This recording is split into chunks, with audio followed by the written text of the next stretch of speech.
Good evening. How's it going? 3-2 here, on another track.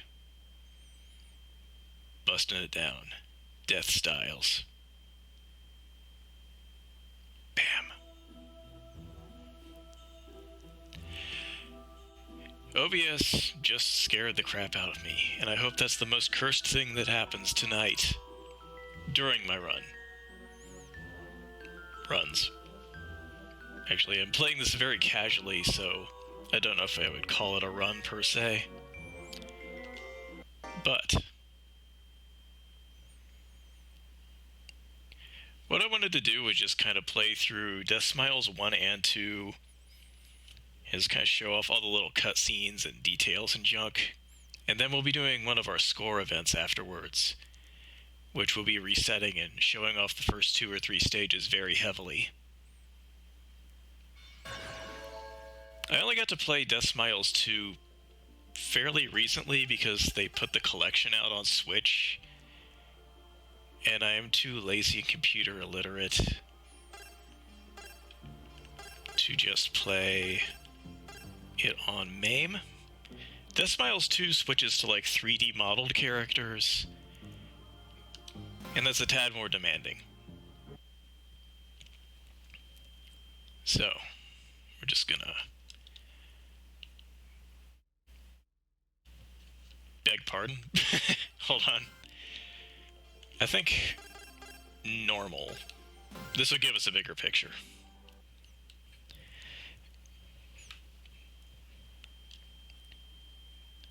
The Deathsmiles 1 port that's on this cart is very similar to the one that got released for like Steam and Xbox Live Arcade, which means it's kind of a bare bones port with a menu that you flip through. And the Deathsmiles 2 port has like kind of a more lavish presentation. My timer did not start when I hit the shortcut.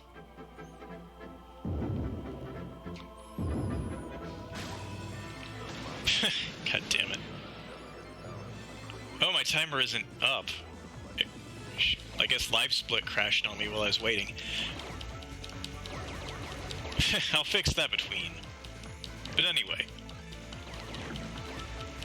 One thing that I noticed between playing this on a console and MAME is I think this game actually looks better at low res, because the models almost come off looking like claymation.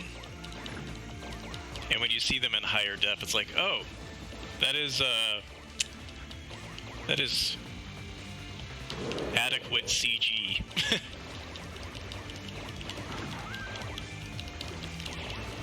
God, it would have been so cool if it had like stop motion monsters, though.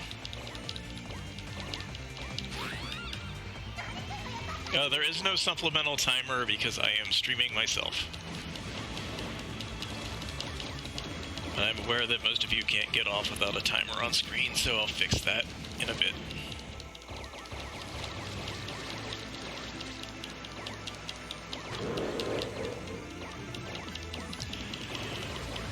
So basically, as you're destroying enemies, they're going to dump items all over the screen. And the item counter on the bottom left lets you go into like a hyper mode state when you reach all the way to 1,000. And I'm playing like crazy easy mode right now. Although it's going to turn into a credit feeding fest towards the end. The later stages really spike in difficulty, especially since I'm going to play the last stage, and my capture card is going to sporadically black out on me. I'm amazed I didn't get hit.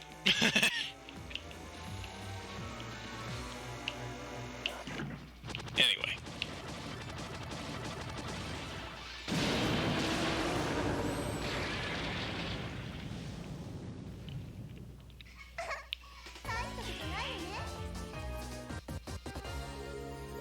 Basically, this is about a trio,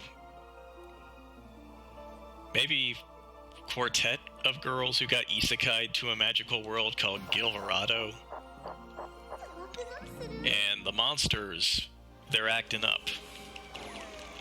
So they gotta use their magic to make them act down.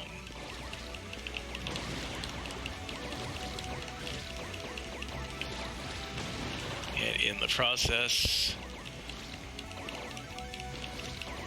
they meet a very silly man with a silly name who's behind it all.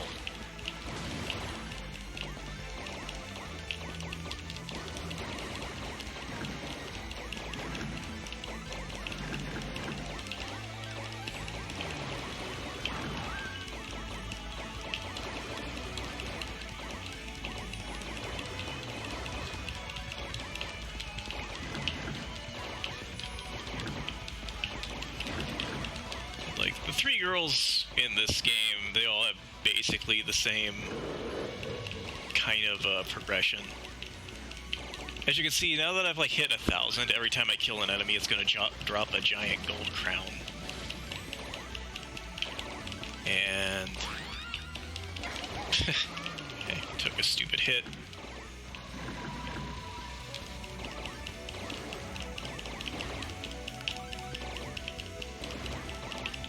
Hey, Lex. I think this guy's probably my favorite boss in the first game.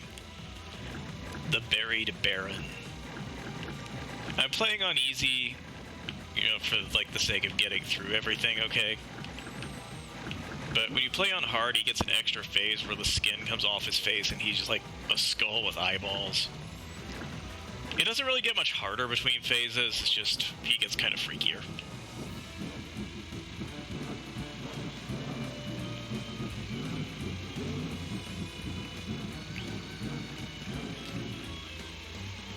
And while this is kind of a slow spot, you'll see I've got my character and I've got a familiar following her. The familiar can be used to intercept and catch certain kinds of bullets. He really tried to raise from his grave, but he didn't get very far. And the bullet catching thing is really important on the higher difficulties, because bosses, or not bosses, just enemies in general start dropping revenge bullets when you kill them. And you get big points from absorbing the revenge bullets.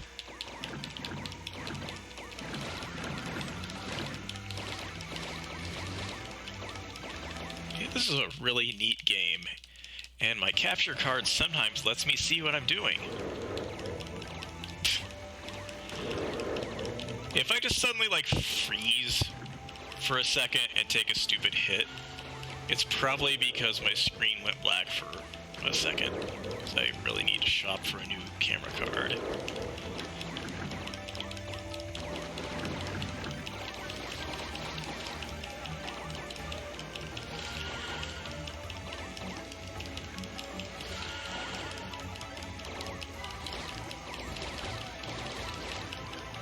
But anyway, the familiars work a little bit different between characters. Caspar here, I like to use her because her standard shot has a homing attack tied to it.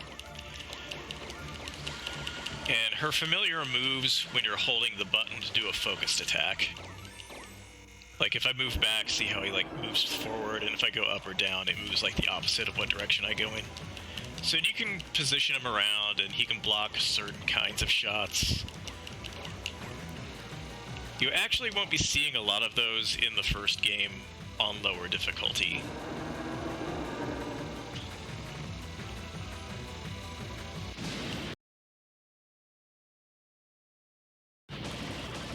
And if you're not familiar with like modern shoot-'em-ups, the big glowing heart over my character is her actual hitbox.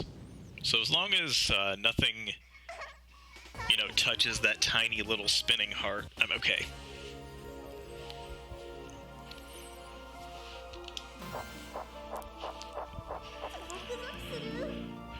I do really like the way this game does progression, though. Like, you can choose the order you play the stages to an extent, and you can turn the difficulty up and down.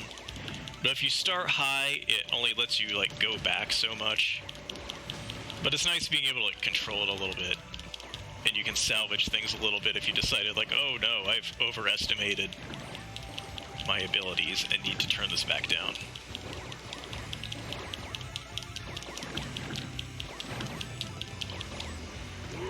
appreciate a dynamic system like that.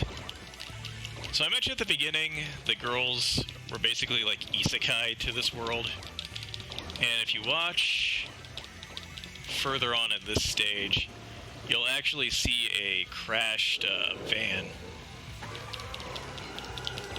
from where one of the girls had a near fatal accident and got warped here.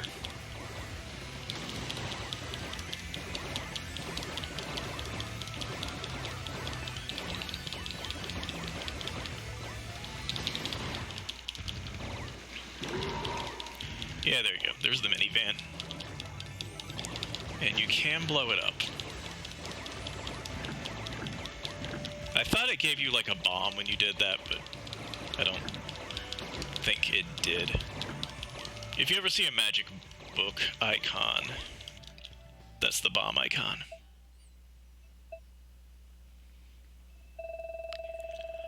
But yeah, Sakura, Guardian of the Swamp.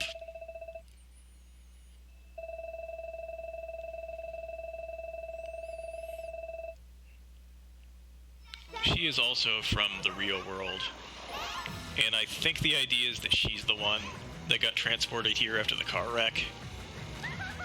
I don't know exactly how the other ones ended up here, but at the end of the game you get a choice between returning to the real world and staying here in Gilverado.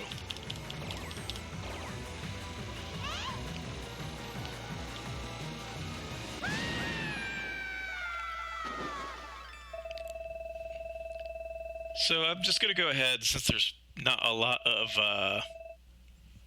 time to accommodate a poll.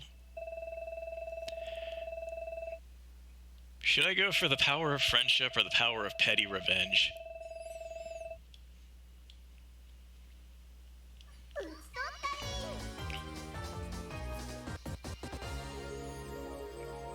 I think this is going a little faster than I intended, but the second game has an arrange mode on console with a lot of extra cutscenes, so it'll probably even out.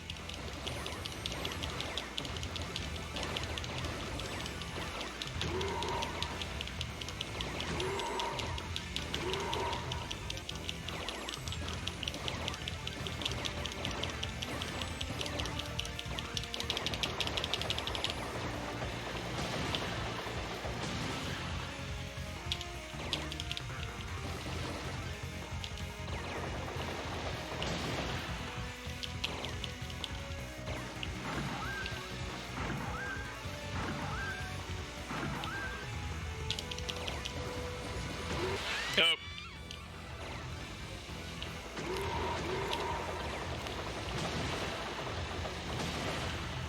I've never 1cc'd this, but I could do decent at it. Deathsmiles 2 I haven't had much time with, so it'll be a while before I get closer to competent with that one. They actually have like completely different like scoring and subsystems.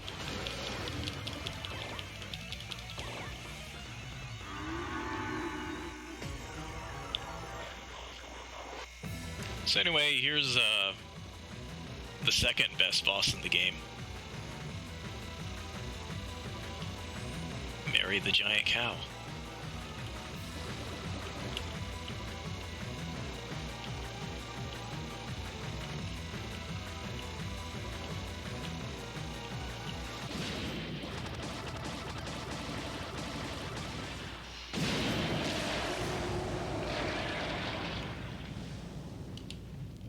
I have nothing to add. I just killed a giant cow.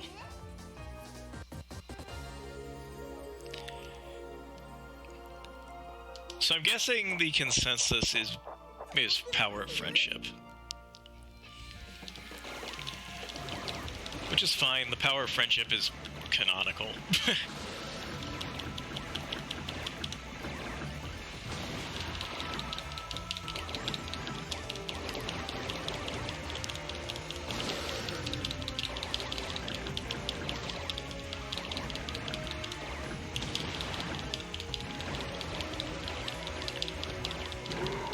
One thing that I both like and dislike about the sequel is that the characters feel like they're a little bit more distinct. Like the powered-up shots act more or less completely different. But that also means you have to learn more. And I'm not here to study.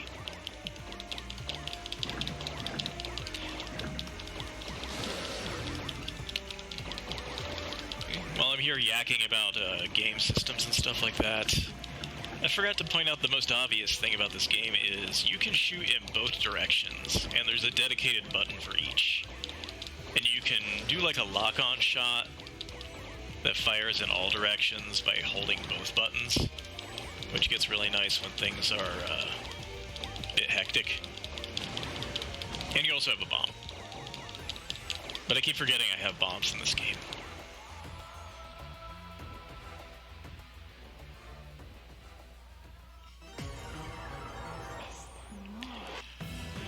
Oh god, bosses die too fast on difficulty 1.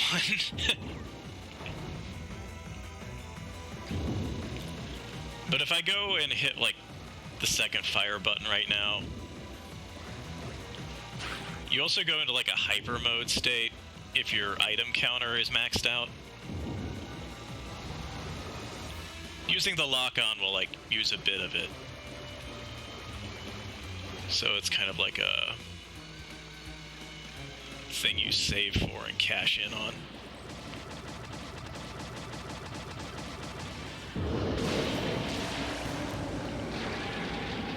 Okay. Now here's the part where it's going to get very povertous. Because the Hidden Sage is ridiculously powerful and it's going to start introducing revenge bullets regardless of what difficulty you're on. But since odds are... well, I know I'm not going to reach it. And I think you have to unlock it with a code when you're playing on Standard Arcade. Which, when we do the score thing, that's going to be out of MAME. And I don't know the codes to unlock the extra characters of the Hidden Stage.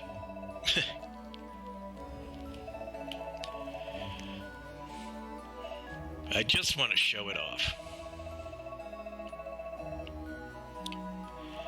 But yeah.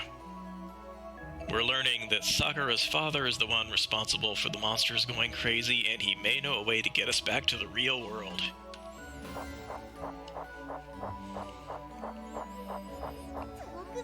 But first, we're going to the gorge. Oh, immediately take a hit. So, you're gonna see enemies start dropping these yellow X-shaped bullets. Those are a revenge suicide bullet thing.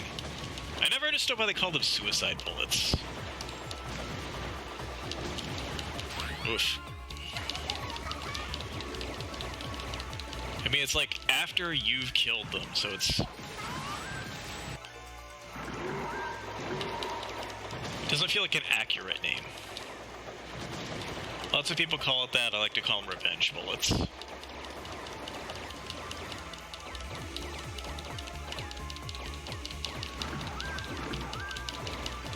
But this is where things get a bit tighter, because now you have to actually think about where my familiar is.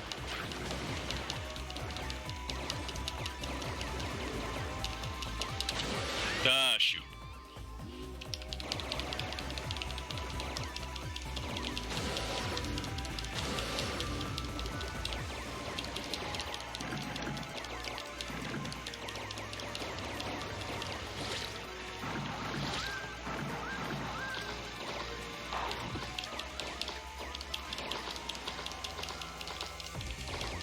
Get this mid-boss in the form of a very large dog.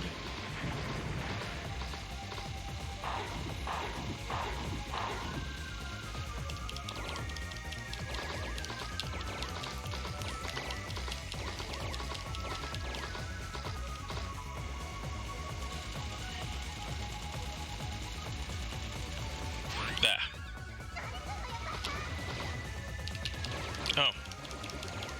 The dog got tired.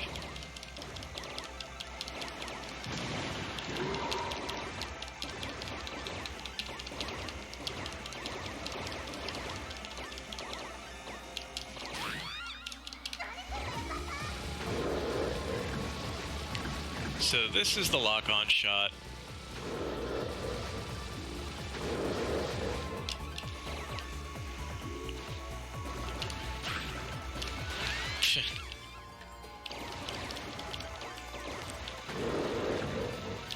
Oh, yeah, bullet ceiling. Maybe. Maybe it's implying it's you that is being suicidal.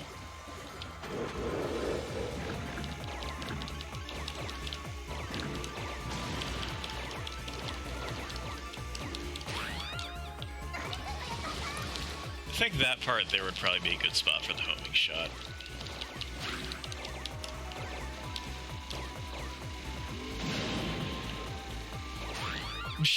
God damn. I've run into every one of those.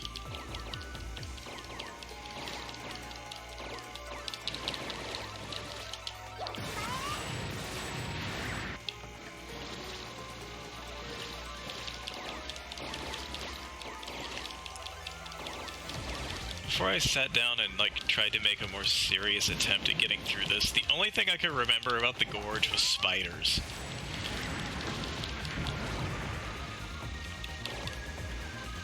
I thought the entire stage was the part with the spiders, because the part with the spiders is terrible.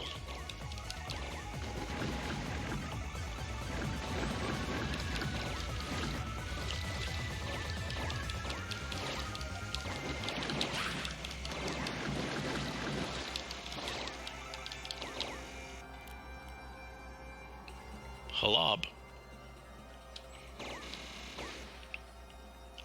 Remember how last stage we fought a dragon? Now there's two of them.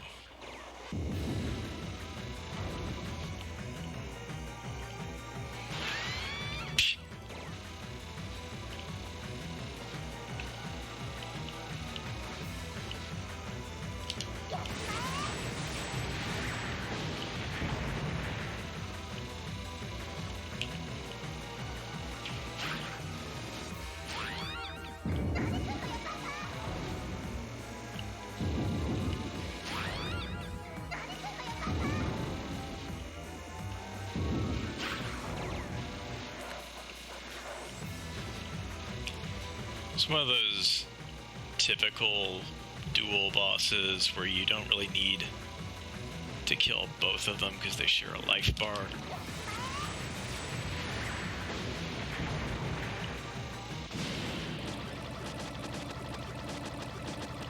Treasure! Okay.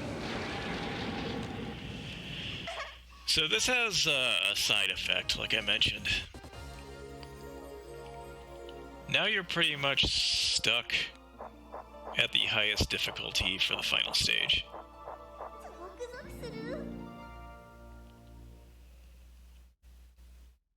So I'm gonna die a lot. But it's okay. Because we're gonna meet a boss with an amazing name. Two of them, actually. They're just amazing in different ways.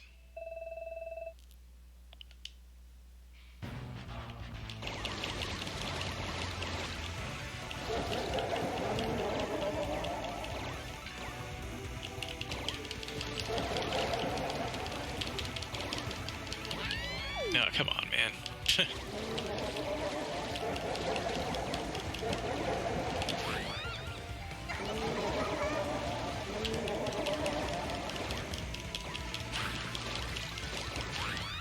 As you can see, I am encountering problems in society.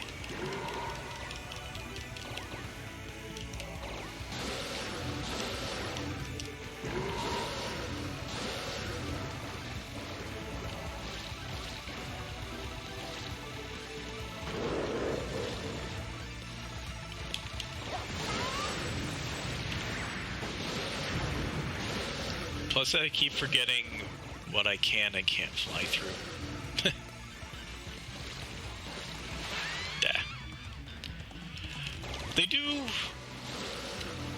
They do some interesting stuff with the counter shots in the next one.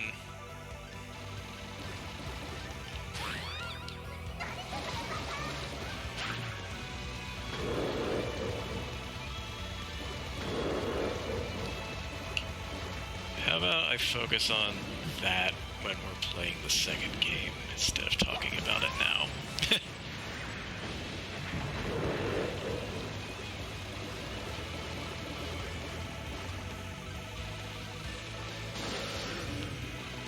This game is so cool, though.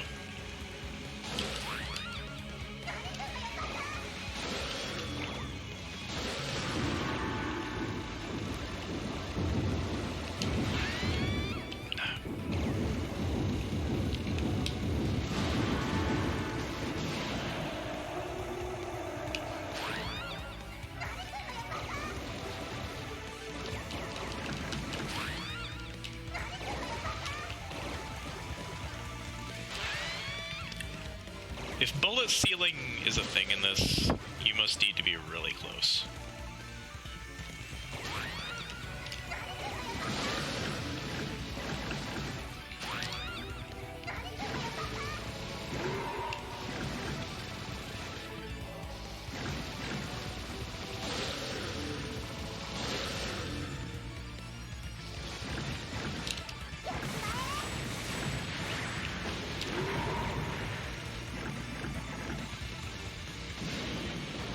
Like, extremely close.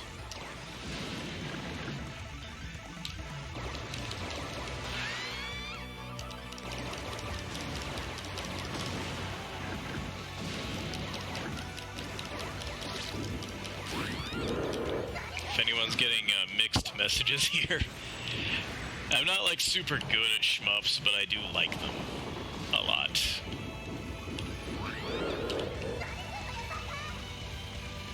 Especially stuff like this, I think, is really cool, where there's a lot of stuff in here that feels very, like, fantasy RPG-ish.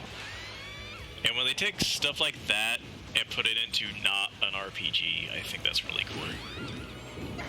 Because you can kind of look at, like, all the demon knights and stuff like that. They'll be swinging their sword and sending out, like, a roughly equivalent cluster of bullets. Yeah. He does. It's just awkward to position him.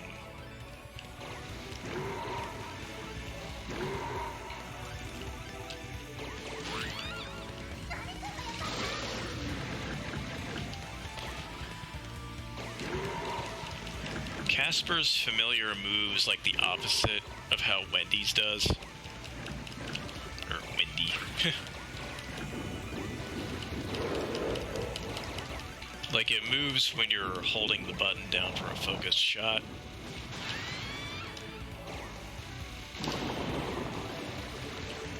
And Wendy's locks into place when you're holding the button.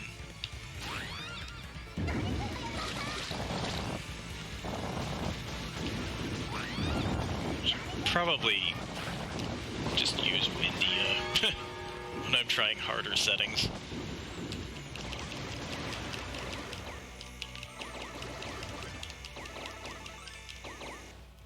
There we go. This part's pretty sweet. I like the way that it kind of swings back and forth, along with the dancers.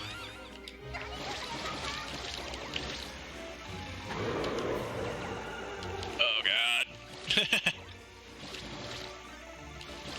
Sometimes slow down is a good thing.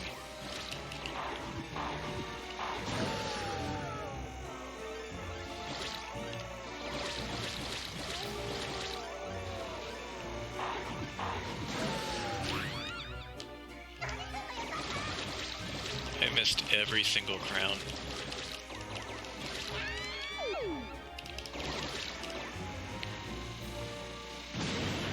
Honestly, the main reason I use Casper is the homing shot.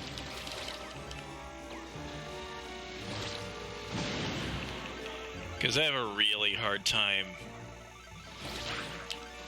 doing that.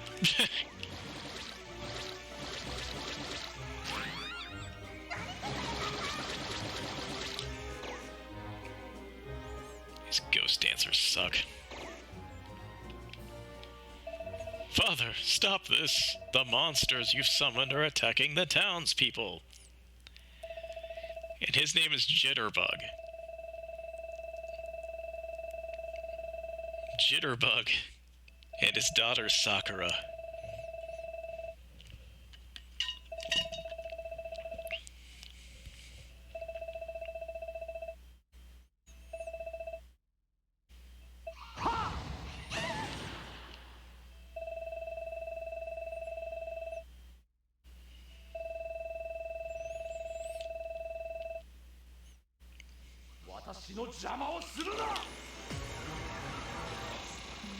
The one who knocks, Jitterbug. Or something like that.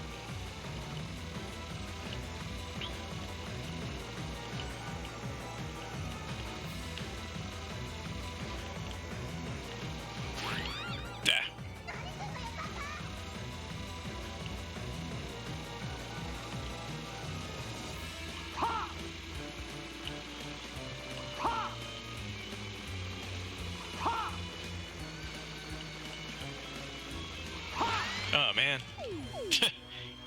I thought I had that.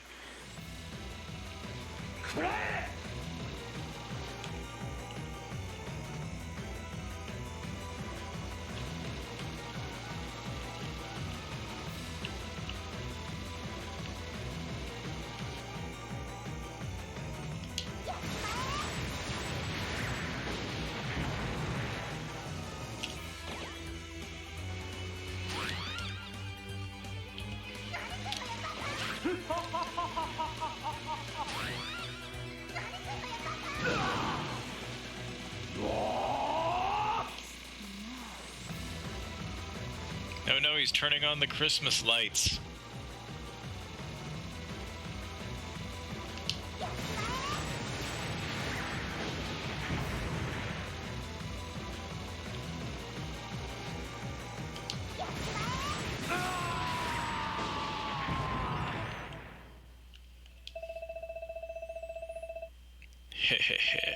This door of light does indeed open to the world of demons.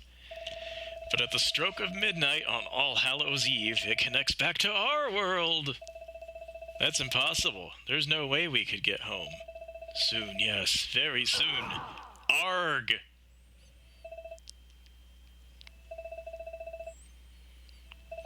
So, like, you know how traditionally Satan is considered a very powerful demon?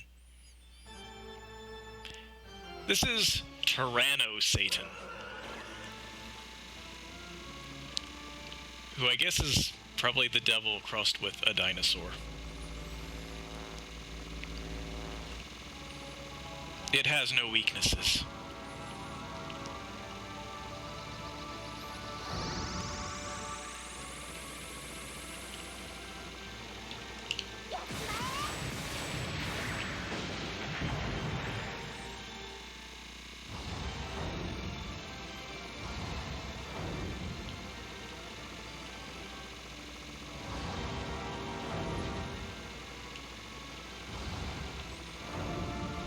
Ah, come on.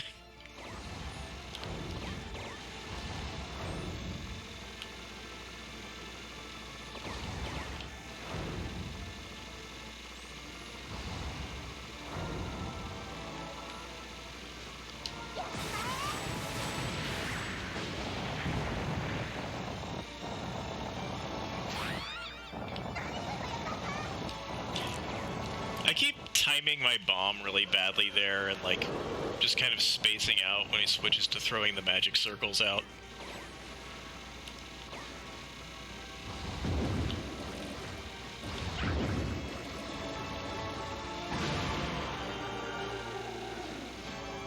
And... oh.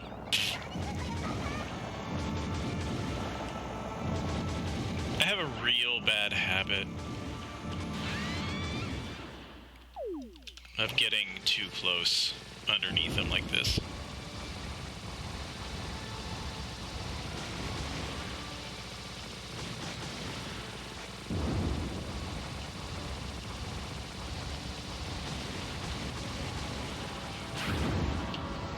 So this is a part where the homing shot is very useful.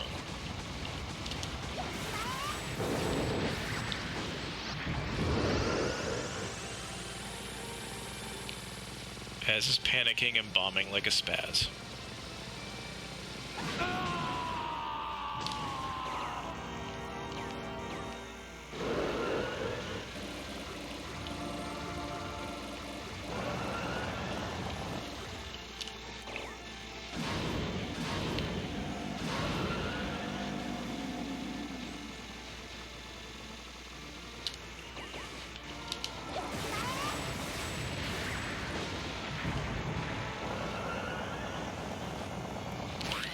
bet Tyranno Satan is gonna be like the next made-up dinosaur for Jurassic World 5 or whatever.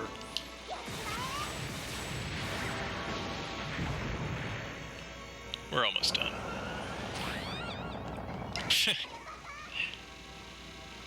I did say I would be credit feeding.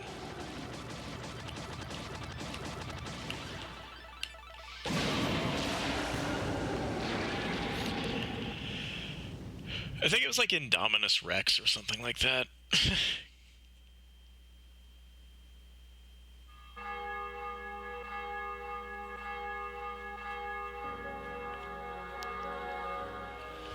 It's time. That light. Yes.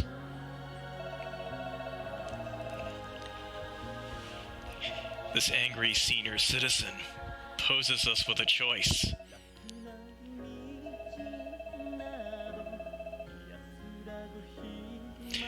Yeah, slow down during big bullet storms can be a problem. More often than not, I'm glad it's there.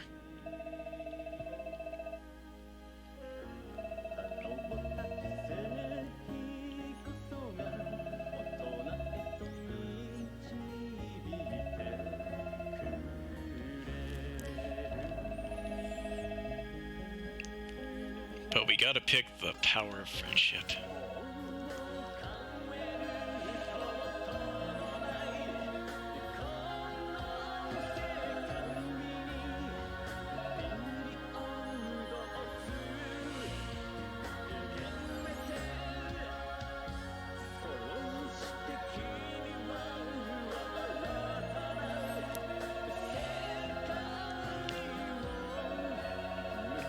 So if you pick that you go back to the real world, she materializes in the middle of like a den of mobsters. And then her memory comes back to her and she's like, oh yeah, I got kidnapped by these people and they tried to kill me. And then she's like, oh, I still have my magic. So it's strongly implied she just like kills a bunch of gangsters. And goes on to presumably abuse her magic in new and exciting ways in the other world. Anyway, I'm gonna be swapping over to Deathsmiles 2, and I need to fix my timer. So sit tight, I will be right back with you. Don't walk through the magic door.